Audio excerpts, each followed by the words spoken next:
And, and I want to first of all thank Myers Park Baptist Church. Paul and Frick are contact here, but thank you for this wonderful facility. There have been so many community forums that I've come to here. It's a great place to gather and talk about things that matter to our whole community. I'm also here as a co-founder of the Reimagine America Project, which Rodney Sadler and I co-founded after George Floyd was murdered. And we met in the streets protesting on Beatty-Swords Road and said, we've got to do something different. We are in challenging times. We are seeing a lot of the great work of the civil rights movement trying to be erased and covered up before our eyes. We have a lot of work to do. Every one of us can be part of that. I was at the funeral for James Ferguson today, and I have to read this amazing, if I can get to it, this amazing quote. Where did I put it? That was from Langston Hughes, and for some reason it did not save in my phone. But basically, Langston Hughes wrote a series of poems. One of them said, I'm paraphrasing, I can tell you aren't as bothered, you're not as crazy about the stuff that I'm talking about, but I'm going to keep talking about it until you get as crazy about it as I do. And that's what, when we talk about racial justice, we talk about inclusion and challenging the status quo of segregation, separation, demonization, othering of other communities. We all can be part of changing that narrative. And so we're going to make everybody crazy, right? I'm going to introduce Rodney Sadler. He is well known in this community. He is at Union Presbyterian Seminary. He is an author. He is a speaker. He's the co-founder of Reimagine America Project. He has done amazing work in bringing theology into the modern world and the challenges we face and the struggles that we face. And I had his bio on my phone too, but somehow it went away. So, Rodney recently returned from the Holy Land right before the airspace was closed with the bombing of Iran. And so we're so lucky he got back in time, but amazingly recent experience of the Holy Land, Palestine, and Israel. And we so look forward to his words. We're going to have time for Q&A after his presentation. Please join me in welcoming Dr. Reverend Dr. Sadler.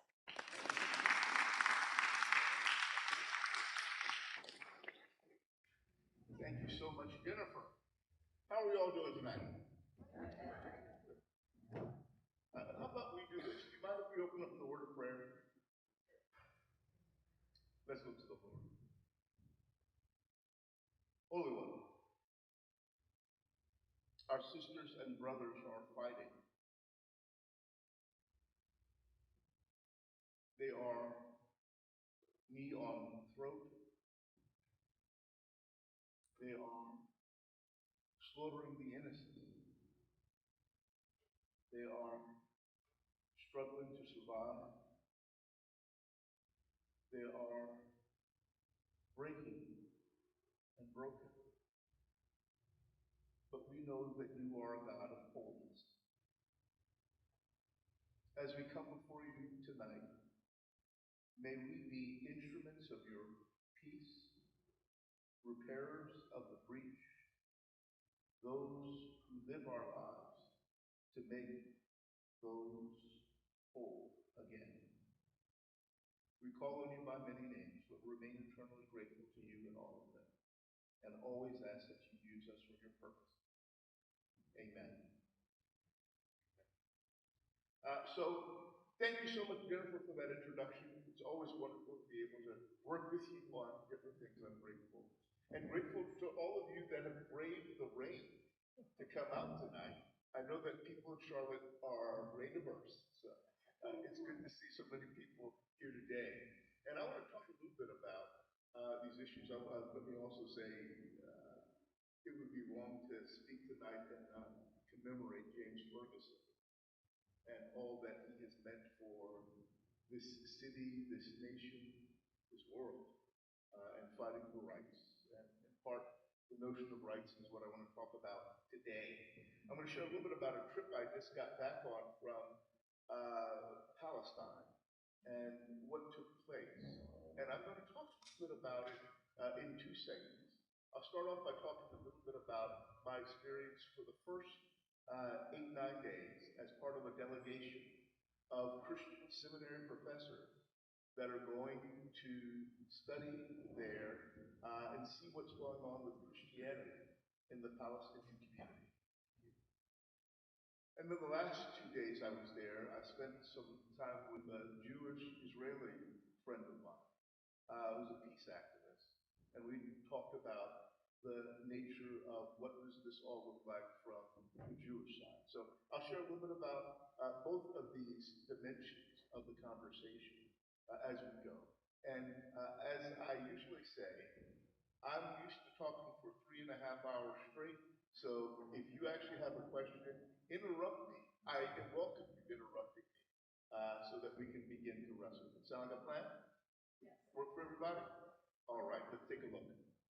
So I went to originally to the land with a delegation of 14 or so other seminary professors who were charged to take a look at what's going on with the Palestinian population.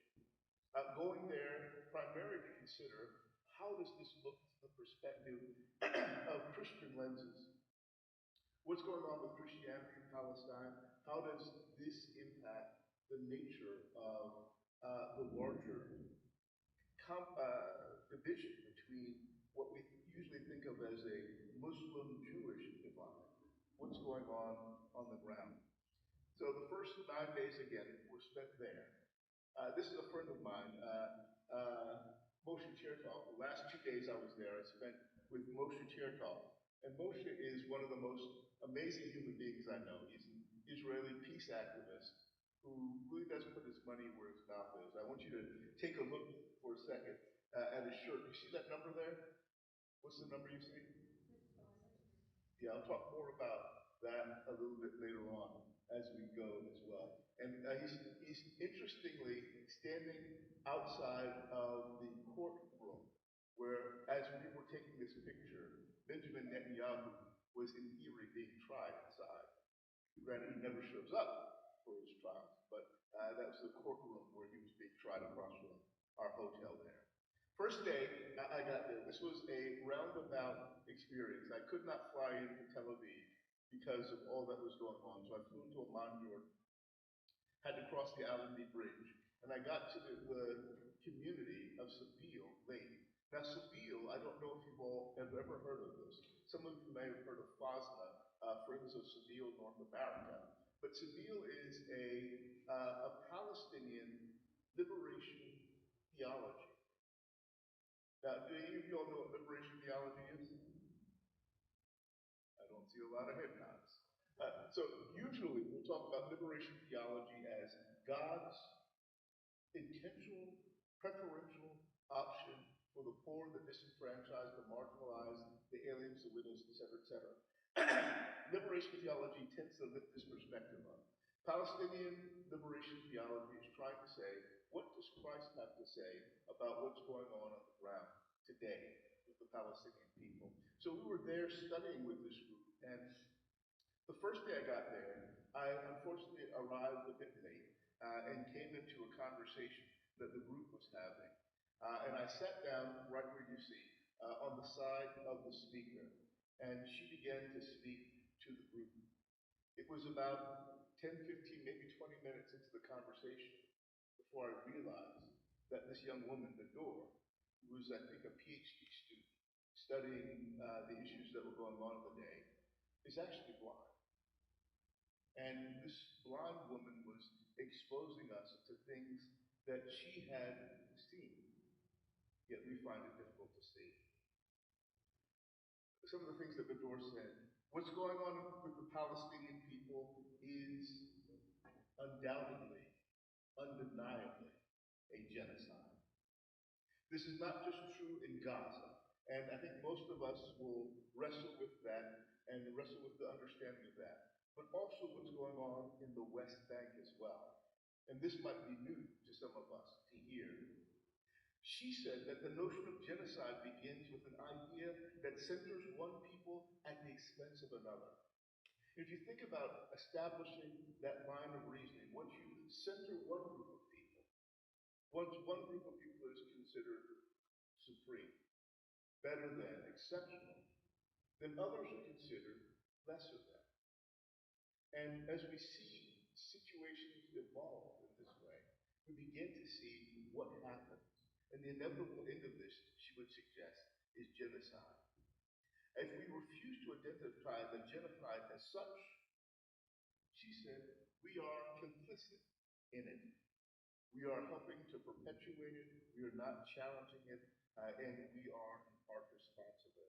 The Western world has to acknowledge what's going on with Zionism, not Judaism, and we need to make that distinction quite clearly, and work to end the dehumanizing dimension of our ideologies. Thus, our time with the Palestinians began with a clear call to see and acknowledge that we are at a moment in a larger process of genocide. Now, I know that might be hard for some to hear, hard to wrestle with, but we'll talk more about that as we go on. We move from that initial conversation out into a neighborhood of Silwan. Anybody know about the Silwan neighborhood? The Silwan neighborhood is an amazing place. I remember when I first studied at Hebrew University back in 1990, I would walk through Silwan neighborhood fairly regularly. One of the most amazingly loving communities, Palestinian, that was in a place that we have all heard about if you've heard about the Bible. In the story, the Gospel of John, the 9th chapter, Jesus heals a blind man. And he tells him to go and wash in the pool of Sent, or Salom. Silwan is the Arabic pronunciation of Siloam. So this is a significant biblical place. And this has been a significant community. People have lived in Silwan, dare I say, since the time of Jesus. Christians and Muslims subsequently have lived in this place for many years. But right now they are under siege. This is one of the homes that you see here. Actually, this is the destructions, the remnants of 5 homes in Silwan that have been destroyed by Israeli authority. What they do is they basically are coming into Silwan and saying for a number of reasons, one of which is because we want to expand the city of David excavations. You want to see the history here. Or because we want to increase the Jewish population in Jerusalem, then we're going to remove Palestinian families from Silwan. And you can see what it looks like when this happens. This was not just 5 homes, but one of the homes had a doctor's office in it too. There's still people that are living in the rubble here because they have no place else to go. Palestinians that live in Jerusalem have a strange sort of status. They're technically not Israeli Arabs, so not citizens of Israel, but they're technically not part of the Palestinian Authority either. So they have a strange 8-year, I think it's 8-year deal. You can stay here for 8 years before you have to renew a permit to live in your home. If you're removed from your home, then where do you go? What is your status? So people will live in the rubble so that they can at least maintain a claim on their little piece of Jerusalem. You can see the way that homes are destroyed. Often people come, knock on the door in the morning, bulldoze it before the afternoon, and things are still left in place. Your life is destroyed, decimated, because someone else wants to live in your home. So this is happening and happening with some routine. And so people decided, how do we resist? How do we protest? And one of the things to do was what we call the Eyes of Silwan. And these are a series of paintings of eyes put on the walls of this community. Eyes of martyrs, people who have died in the struggle, Richard pouring people's eyes like that. Struggle with people who have passed away. It's to say that this is not going unseen. that the martyrs at least see what's going on. And we can see some of the eyes of the martyrs along the walls in the area. This set of eyes was particularly significant for me because these are the eyes of George Floyd. It's a reminder that all of our issues are connected, that one fight for liberation ties in immediately to other fights for liberation. And it was fascinating to see the overlap during this period. But in addition to the eyes of the martyrs, there are also other eyes that are here. The Israeli Defense Forces have their eyes as well, and their ears. From these stands, they can not only see every part of the neighborhood, but also listen to the conversations of the people who live in the neighborhood and determine who gets to stay and who has to go when. We spent some time in one of the refugee camps in the city of Bethlehem, the Aida refugee camp. The refugee camps are places where displaced Palestinians, after the Nakba, May 15, 1948, usually found their home. Some have moved there subsequently. But these refugee camps are for people that are displaced from their home in other parts of what is now officially Israel. People live in refugee camps their entire lives. They don't have citizenship. They're not necessarily part of the Palestinian Authority. They are under this administration. As we walked through the refugee camp, we saw one of the most significant symbols, which is the symbol of the key. And in part, the symbol of the key is a mode of resistance. It's saying that we still have the key to the house that we were forced to leave in 1948, and one day we will return. So it's a symbol of a right of return that the people have. I love this particular piece of graffiti. There's graffiti all over the place. Wonderful graffiti, inspirational graffiti, graffiti by some of the most amazing artists in the world who come there to show their support for what's going on with the Palestinian people.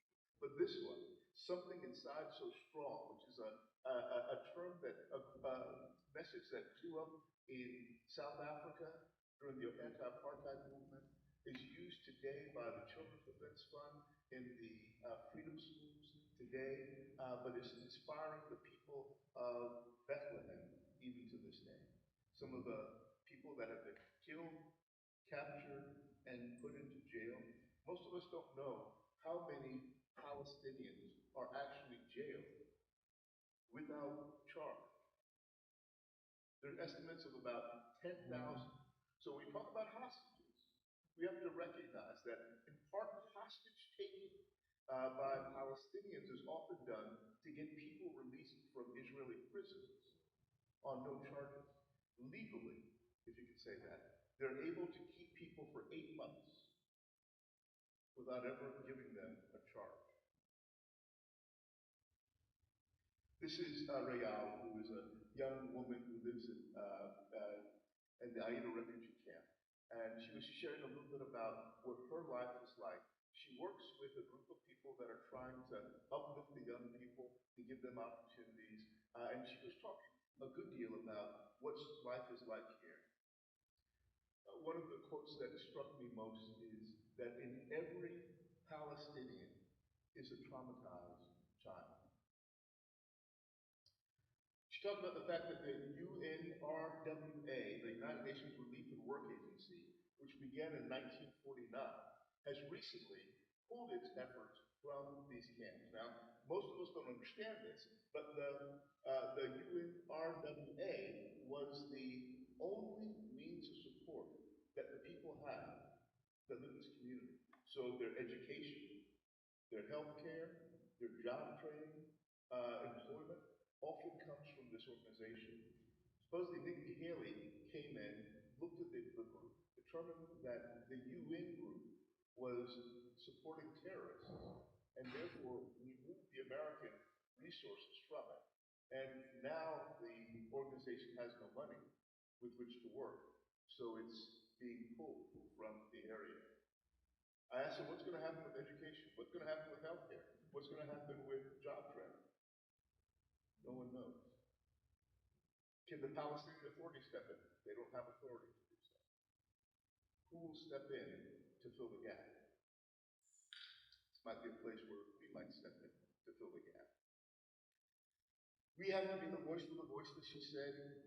And then one of the other quotes that struck me, she said, one of the abnormalities here is that if you ask any child on the street, they can tell you the difference between the sound of a bullet being shot or a rubber bullet, of a concussion grenade versus a flash grenade, because these are such familiar sounds in their community. She expressed a great deal of hope when she said that every colonial power that has ever existed has fallen, and this colonial power oppressing the Palestinians too will fall. And she was the first person to mention something that became a repeated refrain. Existence is resistance. We exist in order to be a mode of resistance in this land. Took a picture of this, and it's like an odd picture. Why was this strange walled off area with hope painted on the wall?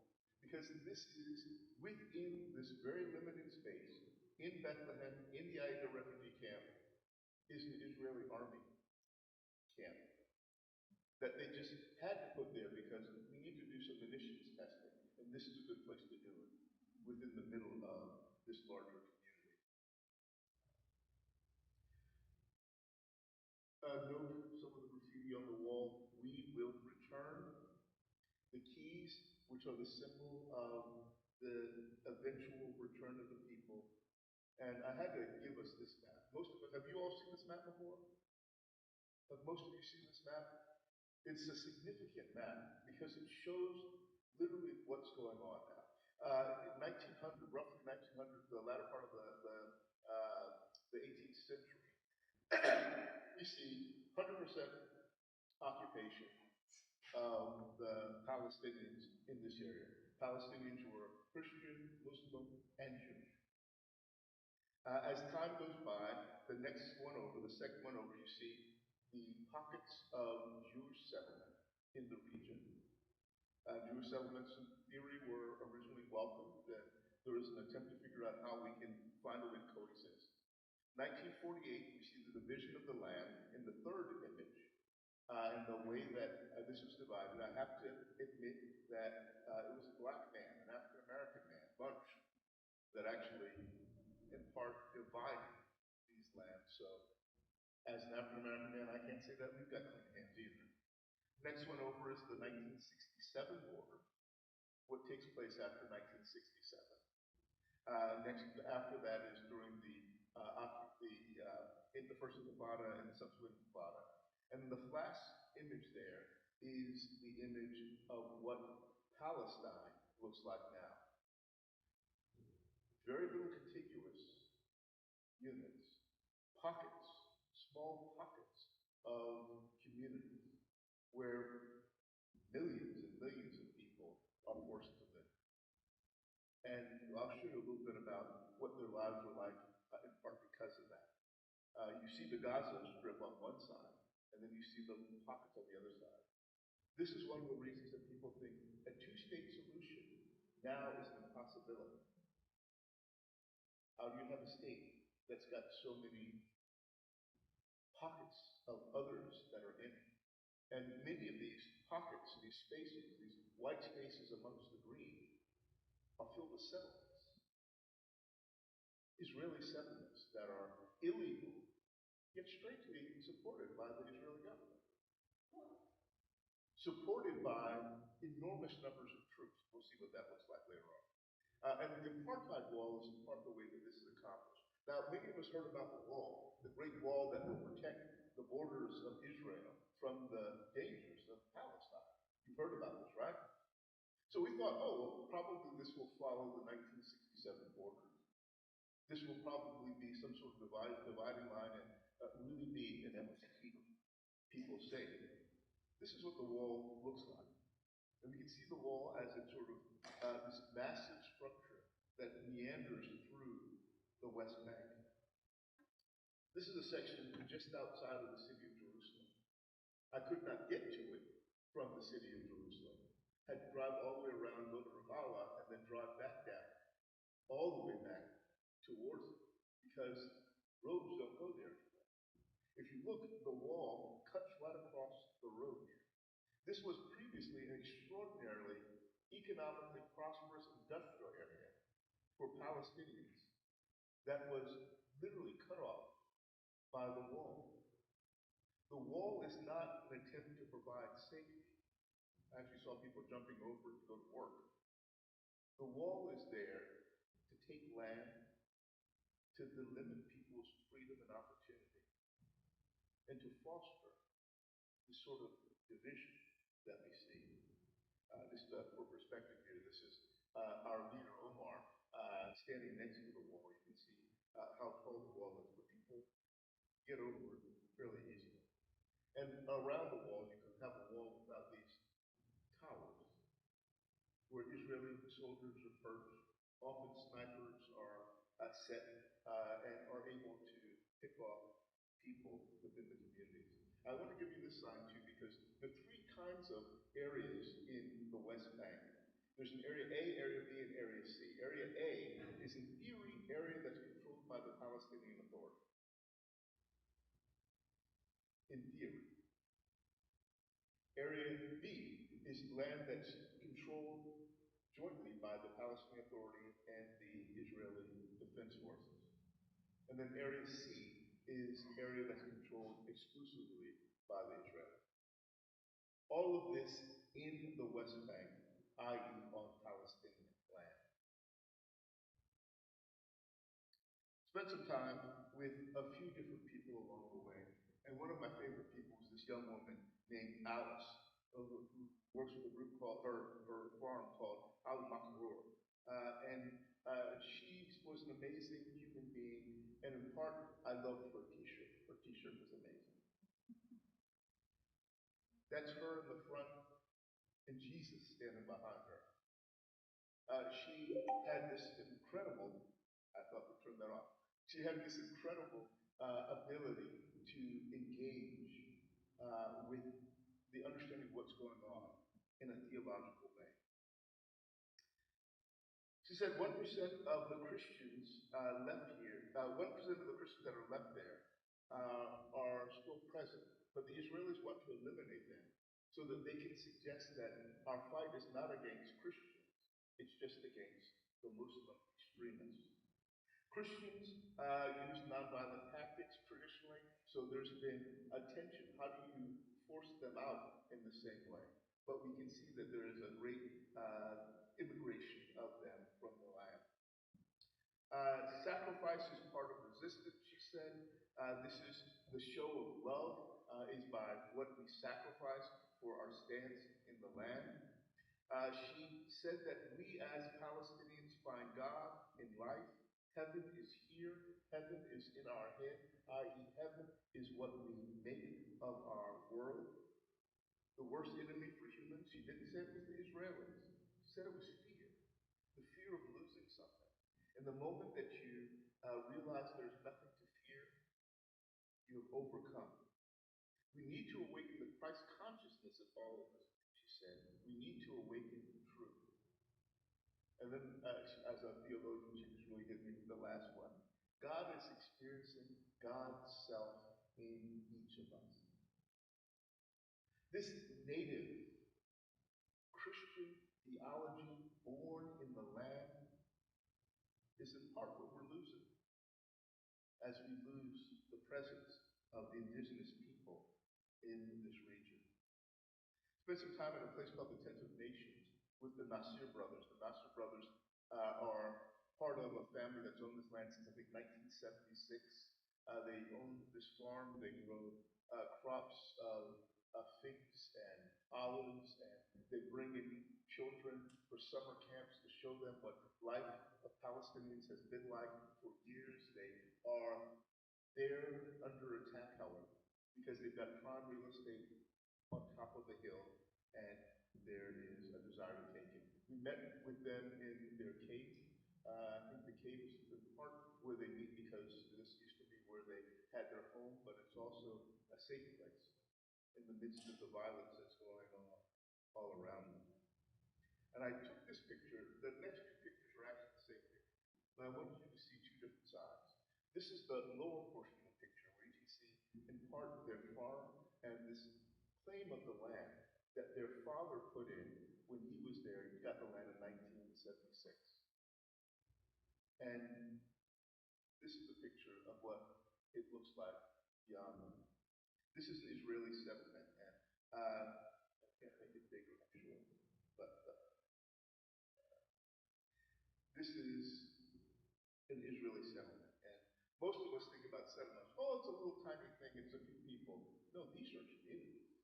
These are like towns that are built in. The interesting thing is, these are towns that have access to water constantly flowing. They've got swimming pools. They've got constant electricity.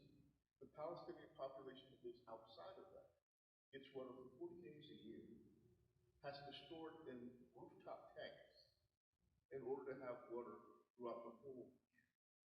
They're not given water for their crops, so they often aren't able to grow it. And often that segregation wall, apartheid wall, separates them from their wells and their water sources. So you're here, your house is here, your fuel is there, and on the other side is the well, and you can't access that anymore. They're currently under threat because the settlement there wants to take even more of the land that they have on top of this hill. David's words to us. Muslims and Christians are treated equally in this land, or treated poorly in this land. Israelis don't want Christian presence in the land because they are not violent, and they have a large network of Christian support in the U.S., perhaps not as strong as it needs to be. After October 7, 2023, 147 Christian families fled the region. 147 more families fled the region. What we need is active solidarity. You can't just preach about justice behind closed doors in the U.S. You have to stand up for justice. Where's the Christian outrage in the U.S.? Over 60,000+ Gazans killed. Where is the Christian voice? And then you shared the story about this one white Christian lady. A white Christian lady said it is a sin for the 10th of nations to be here because they are on the land that God gave to the Jews. She said she didn't care about us. Go and die somewhere else. This is often what people see about American Christians in this region.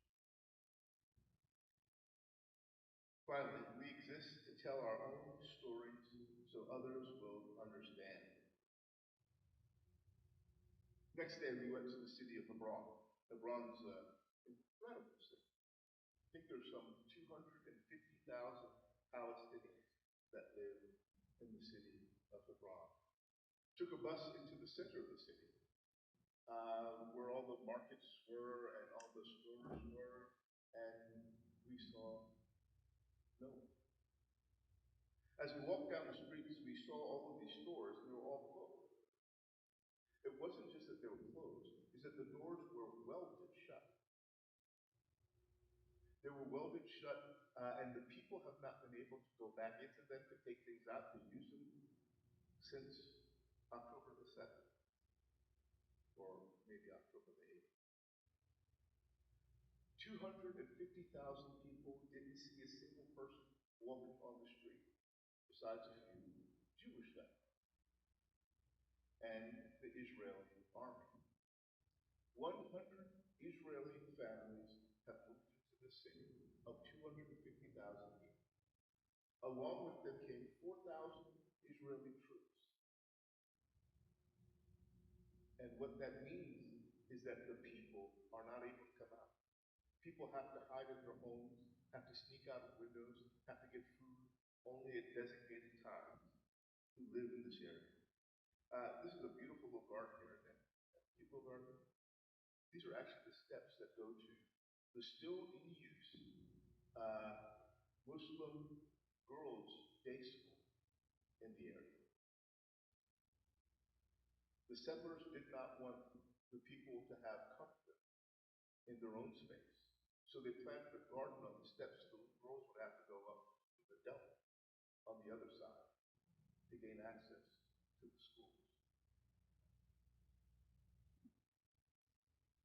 This is Issa here in the front. Issa the Peaceful, I call him. He's been nominated for a Nobel Peace Prize for his acts of resistance here in the Bronx, trying to withstand what's going on, the attack from outside. He shared a great deal with us, and as with all the Palestinian people we visited, you go to their homes, and what do? First thing, they offer you a warm beverage. You'll watch the big Thanksgiving, that showman's thing. Walk in, you get a warm beverage. You get a snack of some sort. Make sure that everybody's taken care of. This notion from the Bible, Genesis chapter 18, Abram running out to take care of the guests that come to him, still is in full effect in this region. Even though he lives in a cage, even though he lives with limited means, made sure we were all taken care of. He started talking a little bit and said that the goal of the Israeli government is to make life miserable so that the people will leave here. The IDF broke into his house 3 weeks before we were there for the purpose of intimidating him because he participated in a BBC documentary. They came in again and stole his Black Lives Matter and Palestinian flags from his house. He was happy to tell me he had a Black Lives Matter flag. They tried to burn his home down. And I could see the evidence of that as we walked around the outside of it. He's a proponent of Kenyan nonviolence and works on it. I love the way he built on this. We exist, we resist, we insist, and we will not give up. He wants to show the world that occupation is a crime. And his final quote was one that will linger with me. If you love the Jews, you need to protect them from themselves. Went off to Bethlehem Bible College, one of the many, I think there's several higher educational institutions in the city of Bethlehem. It's a great place to go and to study. And met for a while with the dean, Yusuf Afori, who is a brilliant man, a Palestinian liberation theologian, who actually is part of a 1,300-year-old Orthodox priestly line. His family has been not just Orthodox Christian, but priests in the Orthodox Christian tradition for more than 1,300 years in Gaza. He talked about Gaza as an incredibly safe place for the majority of his time living in that region. Talked about the fact that the major problems in this region developed in 2 phases. Number one was in, I think, the 1600s, when the ideas of a Jewish homeland began to bubble up initially. In the 19th century, 1846, talks about King Alexander, who uses a phrase that we've probably all heard before, but did not realize its original intent. A land without a people, or a people without a land. You heard that statement before? Supposedly, the originator of this statement wasn't saying this so that the Jews would have a wonderful homeland for themselves. He was trying to get the Jews to leave Europe. And was saying, well, where can we send them? Oh, we can send them to Palestine, a land without a people, or a people without a land. This has continued to fuel the Zionist movement since from 1898 until this day. This statement has been massaged, manipulated, and justified in many ways that have led to genocide. Genocide begins as an idea, it is imagined in the mind, and then it starts as we imagine a world without a particular group of people. The Bible is the most dangerous weapon in the midst of this war. Theology can lead to death. Gaza is not just a genocide, but I love this term. It said it's an ecclesiocide. We are killing the church. We, American Christians, are helping to kill the church in Palestine by our unfettered support for the Israeli government. Let that sink in for a second. 5% of the Gazan Christians have been killed by the Israeli military. Over 20 years, 1 Christian has been killed by a Muslim. At that point in time, more than, I think he said, 30 had been killed by the Israelis. And if you know that more Christians in particular have been targeted, churches have been targeted recently as well.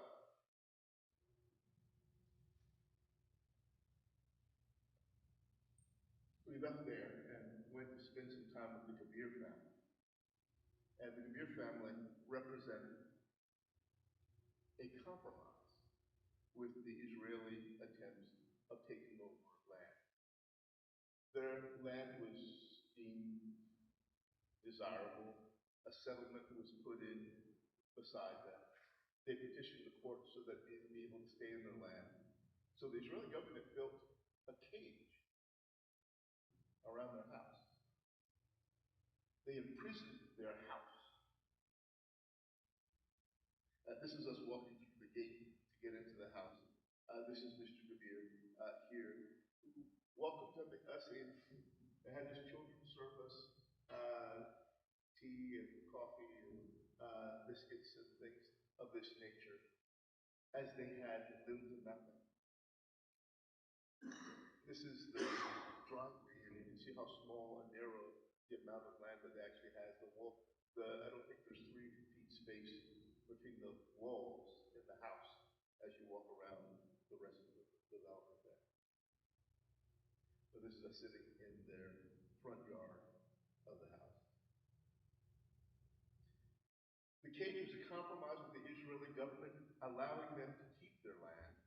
They actually own 100 dunams of land, but 47 of these dunams have been taken by the settlers and the Israeli government so far. So he can only access a small portion of the 53 dunams that, in theory, he still has. He has olive groves. He's only able to access his olive groves 2 days a year to harvest the olives that grow. Now, granted, he's not able to nurture them to help them produce much, but whatever olives do come, he can only get them when permitted 2 days during the year. One of the efforts that we thought about doing was to buy them a tractor. So if you all want to help buy them a tractor so that they can maximize what they're able to do, see me after this conversation, please. He's been charged by the IDF with violating the rules of their ability to stay there because he had an emergency. His mother had gotten sick, needed to be taken to the hospital. The ambulance came and couldn't get to the gate. The Israeli army wasn't there to open the gate. So he opened the gate to save his mother's life. They charged him with violating the gate law. His 2 sons, and they're, I think 11 and 14, they're small. They're much smaller than they should be. Probably because of lack of nutrition, probably because they don't have access to all the things they should. They were playing soccer in the yard. They kicked their ball, and the ball inevitably went over the fence, as balls tend to do. They were arrested and charged with this crime. He's got neighbors that come to haunt him every day with AR-15s or AK-47s or whatever they get, right? AR-15s or something, and point them at the family member and take off their clothes to expose their genitals to their children every day, all in an attempt to get them to leave. Still, he offered us amazing hospitality. I wanted to show you a few pictures of what's going on in Ramallah, just to show you what it looks like when the Palestinians actually do have control over their own space. It looks like we have to close down. I got 50,000, but I would just slow down. I want to do 2 things. Let me just do this. I want to show you. I have intentionally not shown you the faces of these next gen. This is a father and daughter who were lived in a small town outside of Ramallah, who have been harassed by the Israeli government. In the immediate aftermath of October 7th, they arrested the father, put him in jail. They came to the town and one night ended up shooting his nephew in the head. His daughter thought that they killed her cousin, so she tried to hit the guy that had the gun who was shooting. They put a warrant out on her and weren't able to find her for about 3 weeks. They came back and found her. She was arrested a week after her father was. They took her to jail. They threatened her with rape. They only did not rape her because she was on her period at the time. But they put her in a jail cell with hardened criminals, with hardened Israeli criminals and a woman who was a rapist, thinking that she would rape her. She's apparently pretty tenacious. She resisted. They put two other young women in. I think they were 18 and 20-year-old Palestinian girls who were arrested and charged and sentenced for 10 months in jail because they liked a Facebook post. And they are struggling right now. Just want to spend a good deal of time with Winter Isaac. I don't know if you know him. Winter Isaac is one of the leading Christian activists. Used to be at the Lutheran Church in Bethlehem, now is in Ramallah. I got there to be there for his first service in Ramallah. I got to be last year with him in South Africa, which was a gift. But he talks about the need for us as Christian community to act, to do something about what we see happening in this region. And I wish I could share all this with you. I know that I'm running, but let me just give you 5 minutes. I know I'm just. Everybody okay? Staying a little bit past 8. I think this audience is really listening to every word. Okay. After our time was over, with the Seville organization. Great group. If you want to support work of any group in the region, I lift up the Seville group to you. They work out of here again. Fazla Prince of Seville, North America, is doing some great work there. I encourage you to get involved. They're a Christian group, but they work with Christians and Muslims, and they're very, very active there. But after we left them, I went to spend some time with a friend of mine, Moshe Cherkov. Moshe and I worked for several years. Aaron worked with us 7 years with the Israeli-Palestinian Peace Symposium. We were trying to bring people together, foster conversation, so that we could force our Congress to do something about this before it blew up. Apparently, we were, of course, not successful.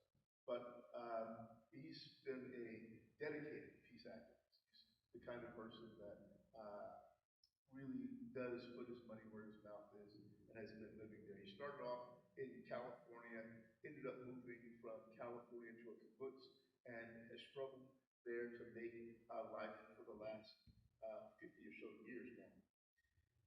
Moshe is a self-professed Zionist with a twist, and I struggled with it. We had a long conversation as he was driving me back toward the Allegheny Bridge one day. It was a 3-hour conversation, and we talked about Zionism. I was like, I don't understand how Zionism can ever be valuable and good and useful as a nationalist idea. Nationalist ideas are inherently evil because they inevitably alienate some people, they ostracize some people, and they end up in genocide. He said, well, the kind of Zionism I believe in says that there should be a Jewish homeland, but not necessarily a Jewish state. Interesting idea. What do you mean by this? He said, a Jewish homeland would be a place where Jews can come and call home. Every people deserves a place where they can come and call home. He said, but a Jewish state is a problem because a Jewish state privileges Jews over other people. And as soon as you have a system like, I don't know, blacks and whites in America or in South Africa, where Bosnians are under Serbians, and, as soon as you have a system like this, inevitably those who are on the bottom will be crushed. So he said that a Jewish state is anathema to this sort of vision of Zionism. I said we have to pick up this conversation later on, but I appreciated his attempt to try to find a way forward. He works definitively with Israelis and Palestinians in order to make peace. While we were there, we got interviewed, and I think we're probably part of a documentary now as they listen to our conversation about what makes for peace. Just to get a sense of what's going on in Israel. Israel is still very much actively involved in mourning the October 7th events. And the Israeli people it's an interesting sort of thing. Just about everywhere you go, you see these flags. The yellow flags bring our hostages home. The Israeli stars, this is for unity, coming together. This is in Jerusalem, but all over the nation. You see things like this. This is an image of some of the people who are still held as hostage at this point in time, and a prayer, a Hebrew prayer in the middle for their safe return. Bring them home now. It's a constant call that we get from the Israeli population. As we were driving, we went to go to Gaza. That was our goal. He picked me up in Jerusalem. We went down to Gaza because we wanted to go and see what was going on in the land, get as much as we could, go to the kibbutz that was right next to it that was attacked initially, to spend some time there. We were stopped by the Israeli army, weren't able to go, forced to go around. We ended up taking an Israeli soldier with us. But we stopped at a site, Rayim Road, which is where the party, the day of October the 7th, they had a concert. This is where the peace concert was being held. And if you see all these pictures of these young people here, these are the pictures of the people that were murdered on that day. Young kids, many of them peace activists, trying to be close enough to Gaza so the people there could hear their songs of peace on that day. And this is the field where they're commemorating each of the ones that have fallen are given a tree to commemorate commemorate their passing. I spent the night at Moshe's house, and Moshe took me to this one cabinet. He opened it up. Do you see what's on the wall there? Those are all the numbers, like the 613 that's on his chest. I was like, what is the 613? It's like, is this some sort of, Israeli commemoration of what's going on? He said, no. This is the number of days of all Israeli, Muslim, Christian, Jewish, this is of all of us. And I'm going to keep wearing these numbers until we can bring an end to this crisis. One of the Israeli symbols about victory is they join together. This is one of the disturbing images I saw as I stood there. It was hard because there are times when your heart bleeds for everybody in this region. And there are times when your stomach is turned by this statement. And I have to say that this statement is definitely inherited from some knucklehead in this country. Mo's a known, one guy I met, Israeli peace activist. Moshe took us to his house. His family, his mother and father, were murdered on the morning of October 7th. He did not take that as a reason to hate the Palestinians. He said, I know what the Palestinians are. I know why this was their act of resistance, but we need to do something different. So he's been working on a peace plan that's grown out of this and trying to find a different way forward with the Palestinian partner that he has. We've got to come together if we're going to overcome this. He gave some 5 points. I think we want to include the audience at a certain point. Yes, I'm sorry. I don't know about you all, but my stomach is churning after hearing this, and it's the kind of thing that I think people feel a need to respond. Amen. Because, so you can wrap it up. I will wrap it up. I'm going to wrap it up now. I'm sure you have about 3 more hours of this you can do. I can do 10. But these are 5 points that he gave. And what hit me most about his 5 points is they start off with the notion of dream. If we want a better world, we've got to start from dreaming more. We've got to think outside the box. We have to stop limiting ourselves with solutions to the past. We've got to recreate narratives and find new ways forward. Last guy I wanted to show you here is a Israeli Arab, is what they're called. He calls himself a Palestinian, though he lives in Israel and has Israeli citizenship. He's one of the few Palestinian people who's a member of the Knesset and served there. And realized, he said, I was part of the Knesset, but they don't listen. They didn't. So I resigned after a year in protest of this. He's a very famous person. Does announcing for soccer, for football matches, goal, that kind of thing. But talked about the significance of what's going on there, and the fact that even in Israeli society, there's a division between the Palestinian and the Israeli kids. They don't grow up together, they don't spend time together, they don't fellowship together. So that more than 100 Palestinians, Israeli Arabs, have been killed this year, and no one talks about that at all. So, all right, let me do that. I will give you my concluding thoughts, and I'll have conversation. And if some come out, then they do. Amen. Sound good? I think we'll hear your concluding thoughts as we have a conversation. Let's give Rodney a hand.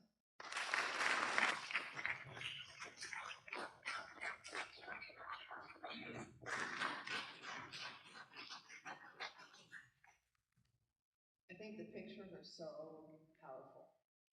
And Rodney, and please, if there are any questions, just raise your hand. We're a small enough place we can hear it. But how, like when you were there experiencing it, seeing the torn down houses and hearing that people getting jailed for a ball going over a wall, how did you maintain your sense of peace? Because I feel right now, like, I mean, just watching the pictures, it's really hard. I didn't. I mean, I found it hard to. I've been trying to find a way to negotiate this in my mind without just becoming angry, without wanting to strike back. Trying to figure out, we've got to find something different. We need a new way. There is no acceptable reason for what's happening to the Palestinians. There is nothing that justifies any of this, from the quote-unquote genocide of Gaza to the long-term slow genocide to what's going on in Jerusalem, to what's going on even in places like Haifa and Akko that have large Muslim populations within Israel. There is a danger. We talk about this all the time when we imagine a problem. To any society that thinks one group is different from another. And we can see the evidence of that all around. I did not do well holding my peace. And the unfortunate thing is I noticed so many common stories between my own African American ancestors. Oh, people taking land for people, destroying people's homes, government policies that destroy places like Brooklyn in the U.S. It's the same thing that's actually happening there in a different scale, different kind of ways. The stories of oppression are intimately interwoven. And there are definitely distinctions, different things that take place in cultures. But, and one of the hard things, and please forgive me for saying, I think this might sound offensive to some people, but to me, as an American, if I saw a Palestinian person without clothes or a Jewish person without clothes, they look the same to me. You've got dark Palestinians, you've got light Palestinians. You got dark Jews, you got light Jews. They all look the same. Same physical features. They're the same people. Fighting over who legitimately owns a piece of land given them. And this is the struggle. This is the struggle. How do we recognize the harshness of the divisions that exist? How do we? So you had other folks on the trip with you from America. What were other ideas about, because I don't know about you all, but this makes you want to do something. Yeah. Right? It makes you want to talk about this. By the way, I found the exact quote from Jews and what that's on my phone. It's from Paul. Looks like what drives me crazy don't have no effect on you, but I'm going to keep on at it until it drives you crazy too. Amen. Isn't that awesome? That's just so perfect. So tell me what the other folks. So I think we had people on this trip, this delegation from the U.S., Canada, England, Guatemala, and Peru. So it was a really substantial delegation. And I think most of us were hidden, like a kind of brain by some of the things that we see. Some of the people were there for the first time. This is my 8th time in the region. But some of the things I saw now are things I had not seen before. The stories I heard, the stories I had not heard. And I've not told you some of the more graphic things, because I wanted to let the people themselves speak. It's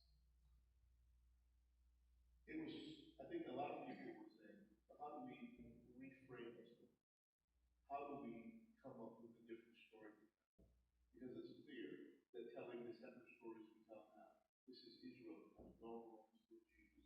This is the Arab flag, it all belongs to the Arabs. This sort of nationalist ideas, pan-Arab nationalism, Zionism, these two ideas, it's all mine, none of yours, are fundamental problems. We need a new way forward. We need a new way forward that will validate the humanity of all of it. That was sort of what we got out of it. That what we see is a deliberate attempt to lose sight of our neighbors. Well, I can't but help think about how we're erasing our history here in the U.S. in the same way. And taking signs down from the parks, national parks, that any mention of indigenous people. They're taking the words they took, they put it back in. It's like the CJ Airman off the U.S. Air Force site, put it back in because people protest. And so, how is it, so in your conclusion about the actions that we can take, both for how we see our history being erased and how we don't see the real history because of all the filter of the press that in our country is being censored. What can we do after having seen this, reading more? What's your idea for that action? So the basis of this trip was come and see and go again.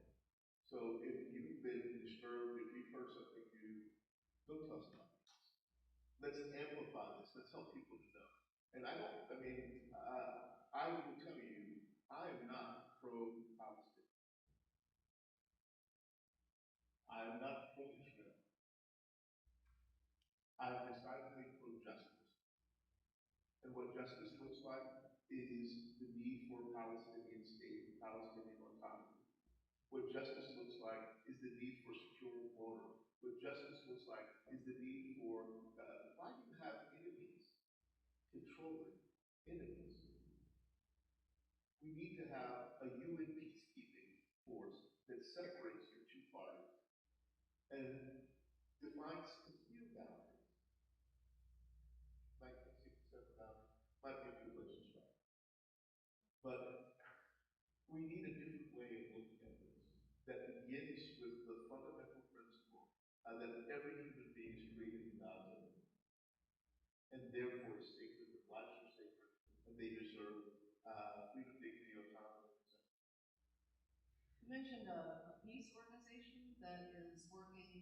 Are they helping prevent some of the, trying to stop some of the violence? Are they helping with food in or what? Computer keeps Aaron's like cut off. That's his computer notifications coming in. We mentioned that the peacekeeping group again, and can people here donate to it? So this is here. Yeah. So please, yes, you can donate to the deal. You donate to FASA, the French Scholars of New North America. That would be a great place. We would appreciate the support. We can donate directly to the practical that we can talk about it and provide this to be a draft to take care of the land. But we can definitely support them. And one of the things I've noticed is people open up their churches, their mosques, that about what's going on. Open up their synagogue to talk about what's going on. Some of the things that in the last few days most excited is the increasing effort by American rabbis to say Israel is wrong, they've got to stop, we've got to get them and utilize that. We can begin to make a shift the way it is in America. Think about it. We no longer allow for one-sided support. So I think what I just heard was Dr. Rodney Sadler offering his time to any of you who have a group, whether it's a neighborhood group, whether it's a church, mosque, synagogue, Hindu temple, that is willing to hear and see the truth of what's happening, because we do not see it in the media. Give me at least 2 hours. Are there questions? Yes, please. One thing that I think everyone has talked to me is the ashes of Palestine and the talks about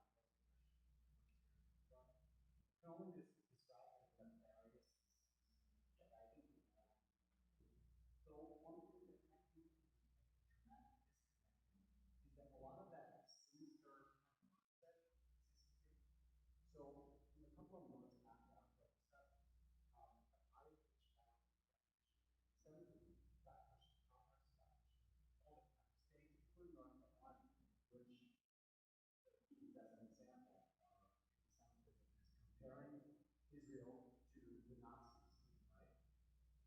With that said, based on your observations and what you understand of what the Nazi regime did in the 40s, the 30s, and 40s, last century, do you believe that the Israeli government is behaving in that way?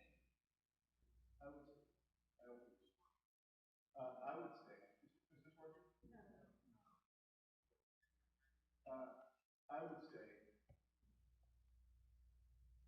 they're not behaving like that. They're behaving like the Israelis.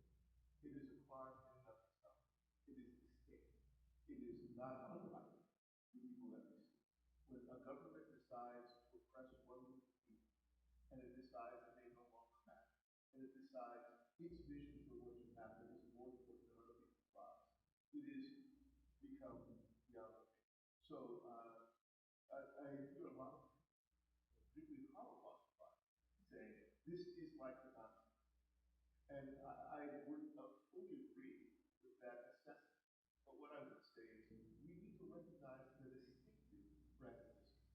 It's not the same thing that we saw in South Africa, though Tutu said the apartheid measures were. It's not the same thing that we see here in the United States, though many African Americans say that what we see going on there is worse than what we see here. It is a distinctive that needs to be recognized for what it is. And it is completely and utterly unacceptable. It needs to change. We need to work until it changes.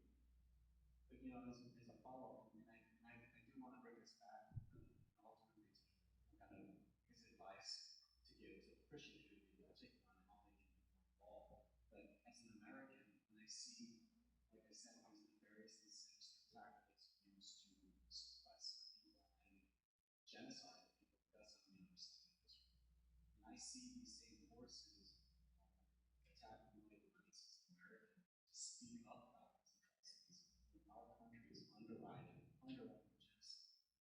Our country's, we have the blood, those actions on our hands. It is another level of nefariousness when they're trying to prevent us from talking about them. Yes. And as someone from the Muslim communities who wants to work with the Jewish community, and the secular community, I'm trying to find ways to speak to people that they can see that there's something that we need to do, and it's to work together, and it's to communicate, to have forums like this, but there's something seriously wrong, and it is vicious, and it is 100% related to Zionism, but our country and our leaders, Republican, Democrat, whatever, are all pushing it, and it's just hard. Thank you for your patience. No, thank you for your comment. Thank you so much for your comment. Applaud. Thank you. What's going on, and this is going to sound selfish, but what I see taking place right now in Israel is what I see infecting us. The limitation of free speech, the refusing, we're defining what anti-Semitism is. You can't say anything about this. We'll determine and we'll make things illegal if you try to say that. We're seeing this happen here. What we see going on with our immigrant population right now, we're being captured like fugitive slaves were 150 years ago. What we see taking place in our own nation right now is a pathway to the genocide we see in Gaza right now. We've got to start recognizing that. We've got to start recognizing, A, that what we're doing here is influencing what's going on there, but that what we're doing here is going to make possible the same kind of apathetic response we provide. Villainy against human beings, slaughter of innocent people, a reality in the not too distant future. So we have both, the concern of what's going on in Gaza, and also the concern of what will soon go on here if we don't stop it. That should be motivating us to speak out, to act, even now. And what you're pointing out is that we are interconnected. A threat to justice somewhere is a threat to justice everywhere. And we know that people are watching the U.S. I hear this from my Latin American friends as well, that when they see support for the horrible bigotry and division and othering that's going on in the normal conversation. People start to normalize them. And one of the things, Dr. William Barber came and visited with us a couple weeks ago, and he said his greatest concern in America right now is apathy. The fact that 90 million people didn't vote. 90 million people who were voting age and could have otherwise voted. 90 million people didn't vote in 2020. And that apathy has to stop. And the way that we stop it is by having forums like this about speaking the truth. And it's hard. We have to give grace to people who don't have the same access that you have by actually going there and seeing it. But we have to educate. And we have to also tell people why voting matters. You can tell I've been doing that for a long time. And it's still, you have to give them the same kind of perspective of how it impacts their everyday life. A friend of mine who was on a cancer trial, drug, stopped, the cancer trial stopped immediately with NIH funding when this person died, right? Those are the kind of stories that we've got to have people talk about how what's going on is impacting all of us. The othering, the grabbing people with masked men on the street with no recourse, ignoring judicial orders. We are going straight down the path to I wanted to end this with a quote that basically said, I've always wondered what I would have done if I lived during the time of slavery, how I would have resisted. I always wondered what I would have done if I lived during the Holocaust, how I would have tried to stop it. But now I see that it's happening around us right now, and far too many of us are silent. We've got to do something now. We've got to do something to protect the people of Gaza. We've got to do something to protect the immigrants in our own nation. We've got to do something to protect all of us. We are all on the chopping block. If we don't act now, I'm very serious. If we don't act right now, I've seen what the story was like further down. We are all at stake. Freedom, democracy, justice, and human lives are at stake.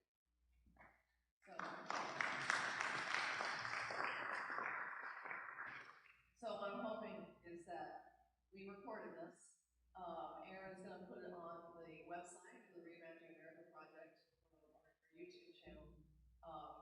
We also put the slides on there as well because the summary you gave of the conversations was incredible, like really dense thinking in there. I want to go back and read them again. But thank you for putting those together. You can tell this man is a deep thinker. I just so admire you. But with those tools, with this, et cetera, we can share the story. And even now, we're seeing pictures. We are seeing pictures of the family. And as a parent, when I see a child with their ribs showing through, it's unbearable. So we've got to get off our apathy. And all of you now are messengers. We appreciate you so much being here tonight. Aaron's got all the emails, so you can send out the link to the YouTube channel. We'll have it up soon, but please do share it, and please invite Dr. Sadler. Don't give him 2 hours, he'll take 3. We give an hour and a half. But thank you all for staying here. Please take food with you and water because we have plenty. Those of you here that are on the Reimagining America Project, please raise your hand so people can see that they can talk to you about the work that we're doing to try to bridge the divide here in the U.S., try to stop the othering, to try to bring peace and inclusion, and to save our democracy. The Reimagining America Project is a wonderful, great movement you can join.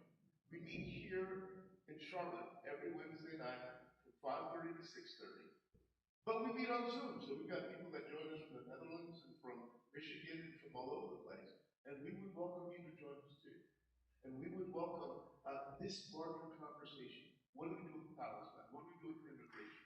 Because the Reimagining America project fundamentally is starting to talk about race, but how do we deal with othering? How do we deal with the treatment of some of us as less than others of us? How do we deal with the disparities in our human work that we see?